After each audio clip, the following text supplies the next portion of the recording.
날씨가 많이 무덥습니다. 그래도 우리로 인해서 우리 주위 사람들이 더 즐거워할 수 있었으면 좋겠습니다. 오늘 하루 우리가 그런 삶을 살아갈 수 있기를 간절히 바랍니다. 우리 함께 사도신경으로 신앙 고백하고 말씀 나누겠습니다. 전능하사 천지를 만드신 하나님 아버지를 내가 믿사오며 그 외아들 우리 주 예수 그리스도를 믿사오니 이는 성령으로 잉태하사 동정녀 마리아에게 나시고 본디오 빌라도에게 고난을 받으사 십자가에 못 박혀 죽으시고 장사한 지 사흘 만에 죽은 자 가운데서 다시 살아나시며 하늘에 오르사 전능하신 하나님 우편에 앉아 계시다가 저리로서 산 자와 죽은 자를 심판하러 오시리라.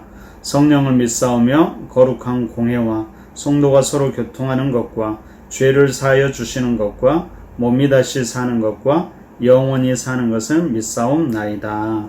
아멘.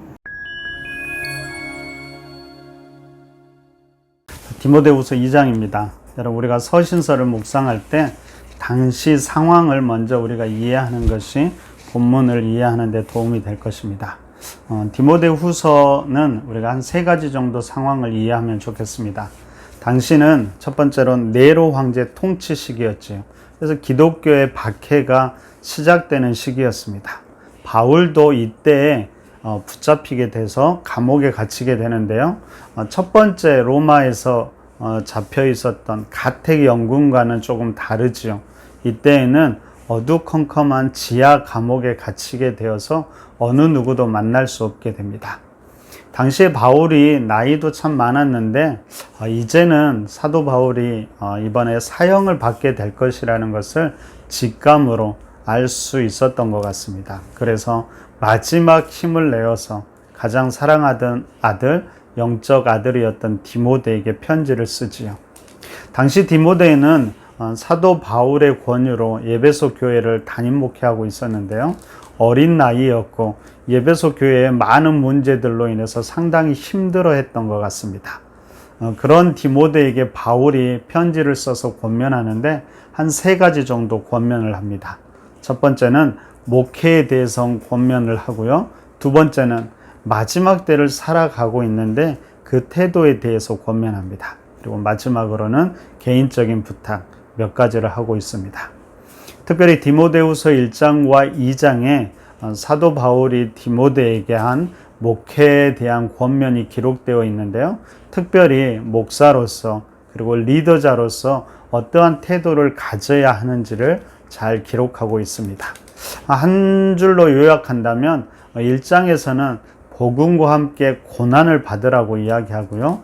2장에서는 충성되어서 인정받는 일꾼이 되라고 이야기하고 있습니다. 그러면 이 권면들은 분명히 사도 바울이 에베소 교회를 목회하고 있는 디모데를 향한 말씀이죠. 그런데 또한 우리를 향한, 오늘을 살아가는 우리를 향한 말씀으로 우리가 받아들일 수 있었으면 좋겠습니다. 그러니까 죽음을 앞둔 참 존경하는 사도가 오늘을 살아가는 우리들에게 주신 마지막 권면으로 우리가 이 디모데 후서를 읽고 묵상할 수 있기를 바랍니다. 자, 오늘 2장 1절은 이렇게 시작합니다. 1절을 보십시오. 내 아들아, 그러므로 너는 그리스도 예수 안에 있는 은혜 가운데서 강하고. 내 아들아 라는 표현이 저는 참 좋더라고요. 여러분, 누군가에게 여러분들은 내 아들아 라고 부를 수 있는 그런 영적인 아들들이 있으신지요? 아니면 여러분들이 참 힘들고 어려울 때 의지할 수 있는 그런 영적 아버지가 있으신지요? 없으면 여러분 꼭 만드십시오. 영적인 자녀, 영적인 아버지가 우리에겐 꼭 필요합니다. 사도 바울은 영적 아들 디모데에게 그렇게 이야기하지요. 너는 그리스도 예수 안에 있는 은혜 가운데서 강하라. 여러분, 사도 바울은 디모데가 강하기를 원했습니다. 그런데 어떤 육체적 힘이나 스스로가 만들어내는 그런 강함이 아니라 바로 예수 그리스도의 은혜 안에서 디모데가 강해지기를 바랬던 것이지요. 여러분, 은혜 안에서 강해진다라는 말은 무슨 말일까요? 그럼 그것은 온전히 주님을 신뢰하고 의지할 때, 그리고 그 주님에게 자기의 모든 것을 맡길 때, 그때 주시는 주님의 은혜입니다. 이것은 결코 우리 스스로가 만들어낼 수 있는 것이 아니죠. 끊임없이 예수 안에 거할 때 우리가 그 은혜와 강함을 우리가 누리게 되는 것입니다. 그래서 여러분, 우리가 모든 상황 가운데서 특별히 힘들고 어려울 때 우리가 가장 먼저 힘써야 할 것은 다른 것이 아니라 예수 안에 거하려고 노력해야 되고요. 그 안에서 은혜를 누림으로써 우리가 영적으로 강해지는 것, 그것이 우리에게 필요할 것입니다. 바라기는 우리 푸른나무교회 성도들 함께 말씀을 나누는 이 시간이 우리가 말씀 안에서, 은혜 안에서 강함을 누리는 귀한 시간이 되시기를 바랍니다. 자, 두 번째로 사도 바울은 2절에서 이렇게 이야기합니다. 또 내가 많은 증인 앞에서 내게 들은 바를 충성된 사람들에게 부탁하라. 그들이 또 다른 사람들을 가르칠 수 있으리라. 여러분, 복음은 전수되고 전달되어야 합니다. 그래서 오늘 사도 바울은 그렇게 이야기하죠. 많은 증인 앞에서 내게 들은 바를 어떻게 하라고요? 충성된 사람들에게 부탁하라고 이야기하고 있습니다. 그럼 그러기 위해서 믿음의 사람들, 그리스도인이 가장 먼저 우리가 신경을 써야 될 것은 관계에 우리는 늘 집중할 수 있어야 합니다. 리더자로서 우리의 성도들과 성도로서 리더자들, 그리고 나와 이웃과 세상과 어떤 관계를 맺어갈 것인가를 우리는 끊임없이 고민하면서 그 관계를 소중하게 만들어 갈 수 있어야 합니다. 그리고 그 관계 속에서 다른 것이 아니라 바로 복음을 전수받고 전수할 수 있는 그런 관계로까지 나아갈 수 있어야 하지요. 우리가 그런 관계까지 나아가는 귀한 그런 관계들이 날마다 많아질 수 있기를 바랍니다. 오늘 그리고 사도 바울은 3절부터 6절까지는 한 3가지 비유를 통해서 이 사역자가 어떠한 자세를 가져야 할지에 대해서 이야기하고 있습니다. 그 3가지 비유는 이렇죠. 좋은 군사의 비유, 그리고 경기하는 자의 비유, 그리고 농부의 비유입니다. 여러분, 군사의 비유에서는 무엇을 말할까요? 사도 바울은 주의 일꾼은 군사처럼 이 세상의 삶에 얽매여서는 안 되고 자기의 사명을 망각하게 하는 개인적인 삶을 단호하게 포기하고 하나님 나라를 위해서 충성해야 함을 말하고 있습니다. 경기하는 자의 비유를 통해서는 무엇을 말할까요? 오히려 결과를 말하는 것 같지만 오히려 사도 바울은 과정이 중요하다라고 이야기하고요. 그 과정은 하나님께서 정하신 뜻과 원칙을 성실하게 감당해야 하는 것을 이야기하고 있습니다. 1등이 중요한 게 아니라 바르게 경기해서 1등하는 것이 중요하다라는 것이죠. 3번째, 농부의 비유에서는 무엇을 말할까요? 그것은 사역이 결실을 맺기까지 인내할 줄 알며 성실하게 주어진 일을 감당해야 한다라고 이야기하고 있습니다. 그러면 이런 비유를 통해서 우리가 꼭 기억해야 될 단어가 바로 충성이라는 단어이고요. 하나님의 뜻과 방법이라는 것, 그리고 인내라는 단어입니다. 그러면 이 3가지를 오늘 꼭 여러분 마음에 새길 수 있었으면 좋겠습니다. 나는 충성된 자인가? 물어보십시오. 나는 나의 생각과 뜻이 아니라 하나님의 뜻과 방법대로 행하고 있는가? 그리고 사람들을 향해서 어떤 일의 결과를 위해서 인내하며 기다리고 있는가? 이런 것들을 생각하시면서 우리의 삶에 주어진 일들, 우리에게 주어진 사명들을 잘 감당할 수 있도록 기도하시기 바랍니다. 여러분, 리더자가 된다는 건 결코 쉬운 일이 아닙니다. 사도 바울은 이것을 결코 미워하지 않았습니다. 오히려 이것이 고난받기도 하고 힘든 일이라고 이야기합니다. 그럼에도 불구하고 사도 바울은 이 일은 모든 그리스도인들이 감당해야 하는 일이라고 이야기합니다. 왜냐하면 바로 이 일을 통해서 예수 그리스도의 생명이 전수되고 죽었던 생명이 다시 살아날 수 있기 때문입니다. 그러기에 우리는 어떤 리더를 감당하는 것, 공동체 안에서 생명을 전하는 것들을 결코 회피해서는 안 됩니다. 오늘 본문 10절을 보십시오. 이렇게 이야기합니다.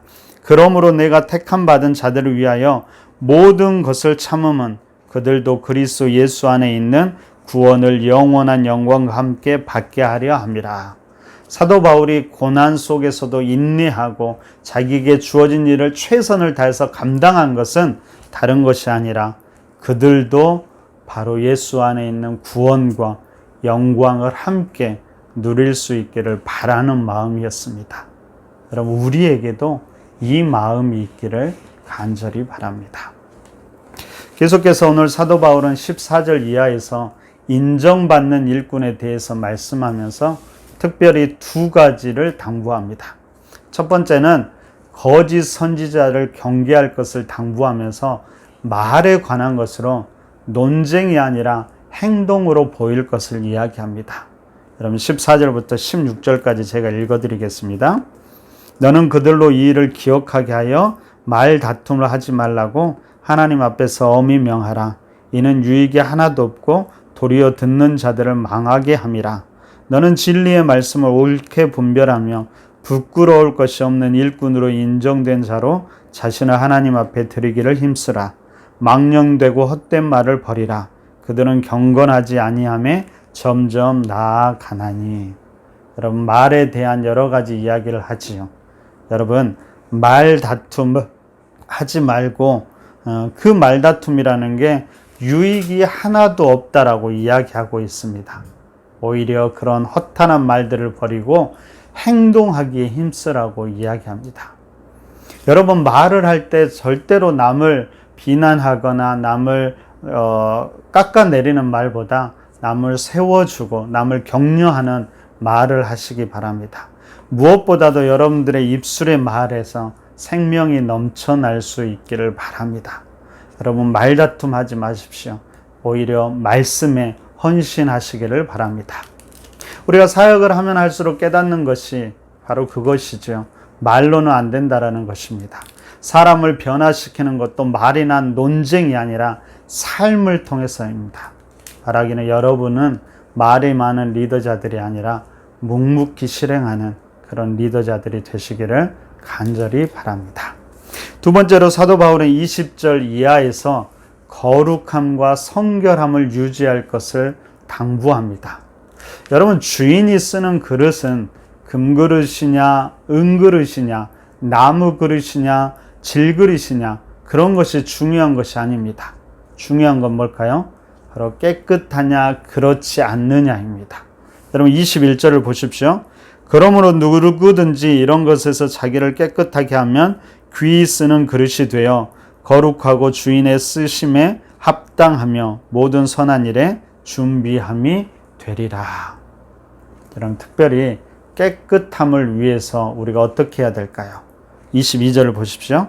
또한 너는 청년의 정욕을 피하고 주를 깨끗한 마음으로 부르는 자들과 함께 의와 믿음과 사랑과 화평을 따르라. 여러분, 이 말씀 그대로 먼저 깨끗한 마음으로 주를 부르는 자들과 가까이 할 수 있어야 합니다. 그리고 그 안에서 의와 믿음과 사랑과 화평을 서로 누릴 수 있어야 합니다. 그리고 그것을 세상에 전할 수 있어야 하는 것이지요. 여러분, 진실되고 깨끗한 마음으로 서로가 서로를 먼저 섬기십시오. 그리고 믿음을 가지고 더욱 사랑하며 화평케 하는 자가 되시기를 힘쓰십시오. 다른 곳이 아니라 여러분이 속한 공동체에서 먼저 그렇게 하도록 힘써 보시기 바랍니다. 그럴 때 우리가 세상에서도 그러한 삶을 살아갈 수 있을 것입니다. 오늘 디모데후서 2장을 살펴보았습니다. 하나님은 여러분들을 여러분의 가정 안에서, 교회 안에서, 이 세상 속에서 리더자가 아니더라도 멋진 그리스도인으로서 살아가기를 원하고 계십니다. 바로 그런 여러분들을 통해 수많은 생명들을 살리고 몸된 교회와 공동체를 살려내기를 원하십니다. 주님은 그 일에 기꺼이 헌신하고 충성할 수 있는 사람을 지금도 찾고 계십니다. 여러분들이 바로 그런 리더자, 그런 그리스도인이 되었으면 좋겠습니다. 하나님의 은혜 속에서 영적으로 강한 리더자, 그리스도인, 그리고 관계를 아름답게 맺어가는 그리스도인, 충성되며 하나님의 방법대로 행동하며 인내하며 기다릴 줄 아는 그런 그리스도인, 그리고 죽어가는 생명을 향해서 안타까운 마음으로 주님의 심장을 가진 그런 그리스도인, 말보다 행동으로 보여주는 그런 그리스도인, 그리고 자신을 거룩하고 정결하게 지켜가는 그리스도인, 그런 그리스도인이 되기를 오늘 사도 바울이 간절히 외치고 있는 것입니다. 사랑하는 성도 여러분, 어떤 그리스도인들이 되시겠습니까? 어떤 리더자가 되시겠습니까? 여러분이 속한 곳에서 오늘 사도 바울 마지막 유언처럼 외치는 이 유언과 같은 말씀이 바로 우리 한 사람 한 사람을 향한 말씀임을 잊지 마시고 그런 그리스도인으로 오늘 또 우리의 삶의 자리에서 살아가도록 노력하고 헌신하는 오늘 하루 귀한 삶이 되시기를 간절히 바랍니다. 자, 우리 함께 기도하겠습니다. 여러분, 우리가 주신 말씀을 생각하면서 오늘 하루 내가 어떤 그리스도인의 삶을 살아야 될지 여러분 한번 생각하면서 기도하시기 바랍니다. 특별히 오늘 말에 대한 이야기가 제 마음속에 남습니다.